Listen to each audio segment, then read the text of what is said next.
தமிழக அரசியலில் மிக முக்கியமான திருப்புமுனையாக பார்க்கப்படும் 2026 தேர்தலை முன்னிட்டு திரு மு.க.ஸ்டாலின் அவர்கள் தலைமையிலான திராவிட முன்னேற்ற கழகம் வெளியிட்டுள்ள தேர்தல் அறிக்கை ஒரு சாதாரண வாக்குறுதி பட்டியல் மட்டுமல்ல, இது முழுமையாக திட்டமிட்டு வடிவமைக்கப்பட்ட திராவிடியன் மாடல் 2.0 அரசியலின் ஆவணம் என்று சொல்லலாம் அப்படிங்கிறத திரு மு.க.ஸ்டாலின் அவர்கள் நேற்றைய நிகழ்வில் உறுதிப்படுத்தியிருந்தார்.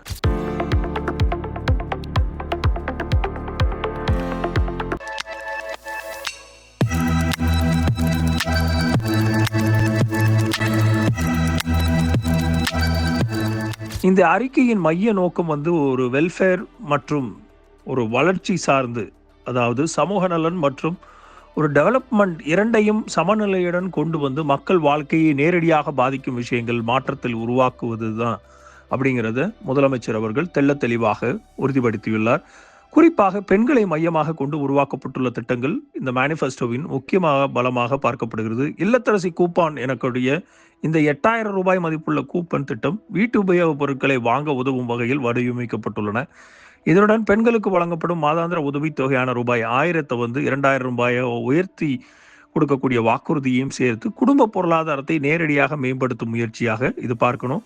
இதன் மூலம் பெண்கள் வாக்காளர்களை திமுக நேரடியாக கவர முயற்சிக்கிறது என்பது தெளிவாக தெரிகிறது. ஏனெனில் இன்றைய தேர்தல் அரசியலில் பெண்களுடைய வாக்கு மிகப்பெரிய ஒரு தாக்கத்தை ஏற்படுத்தக்கூடிய ஒரு சாராம்சமாக மாறியுள்ளது. மிகப்பெரிய ஒரு விஷயமாக பார்க்கணும். இதற்கிடையில் சமூக நலத்திட்டங்களில் திமுக மேலும் விரிவாக்கத்தை முன்வைத்துள்ளது. காலை உணவு திட்டம் எனக்கூடிய மிக முக்கியமான இந்த பிரேக்ஃபாஸ்ட் ஸ்கீமை விரிவுபடுத்தக்கூடிய வாய்ப்புகளையும் உருவாக்கி இருக்கிறது. ஏற்கனவே செயல்பாட்டில் உள்ள பல நலத்திட்டங்கள் அதிகரிக்கப்படும் என்ற வாக்குறுதிகளையும் கூறியுள்ளது இந்த மேனிஃபெஸ்டோவில். இதன் மூலம் ஏழை மற்றும் நடுத்தர வர்க்க மக்களை ஒரே நேரத்தில் கவரக்கூடிய முயற்சியை திமுக அரசாங்கம் ஏற்படுத்தியுள்ளது அப்படிங்கிறது தெள்ள தெளிவாக தெரிகிறது.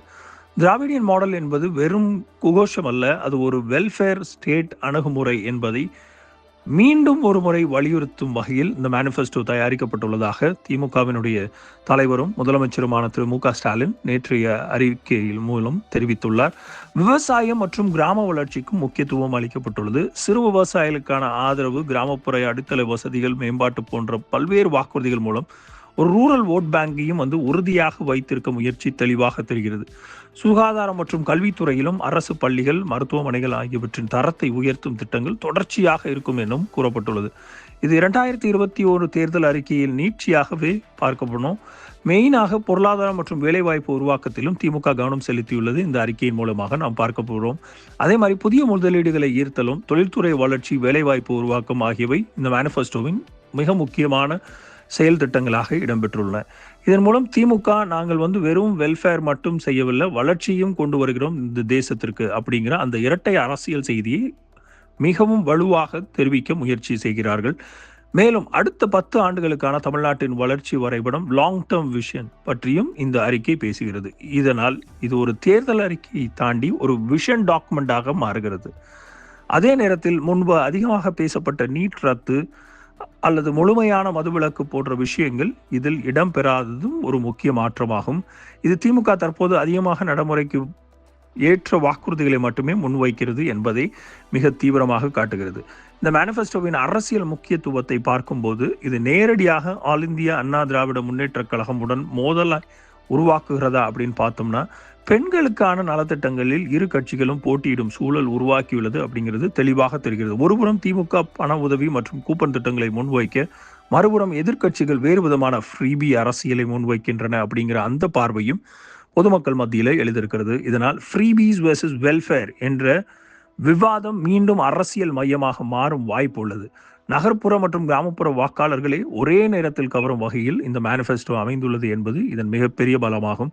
மொத்தத்தில் பார்க்கும்போது இந்த தேர்தல் அறிக்கை திமுகவின் அரசியல் திசையை மிகவும் தெளிவாக காட்டுகிறது. அதாவது நாங்கள் வெல்ஃபேர், ஒரு ஸ்டெபிலிட்டியான ஒரு டெவலப்மெண்ட் நோக்கி ஒரு அரசியலை முன்னெடுக்கிறோம். ஆனால் இதற்குள் சில சவால்களும் இருக்கின்றன. அதிகமான நலத்திட்டங்கள் அரசின் நிதிச்சுமையை அதிகரிக்கும் என்ற விமர்சனம் எழலாம். மேலும் எதிர்க்கட்சிகள் இதை ஃப்ரீபி பாலிடிக்ஸ் என்று தாக்கும் வாய்ப்பும் உள்ளது. இருந்தாலும் தேர்தல் நரேட்டிவை அமைப்பதில் இந்த மேனிஃபெஸ்டோ மிக முக்கிய பங்காற்றும் என்பது உறுதி. எளிமையாக சொன்னால் இந்த தேர்தலில் ஆரம்ப அட்வான்டேஜை உருவாக்கிய ஆவணம் திமுக தேர்தல் அறிக்கையே என்று மிக மிக உறுதியாக கூறலாம் என்பதுதான் நேற்றைய திரு மு.க.ஸ்டாலின் அவர்கள் வெளியிட்டுள்ள திமுகவின் எலெக்ஷன் மேனிஃபெஸ்டோ கூறும் ஒரு உண்மை. மீண்டும் ஒரு காணொளியில் நாளை உங்களை சந்திக்கிறேன். தொடர்ந்து இணைந்திருங்கள். லீடர்ஸ் சேனலை சப்ஸ்கிரைப் செய்து. நன்றி, வணக்கம்.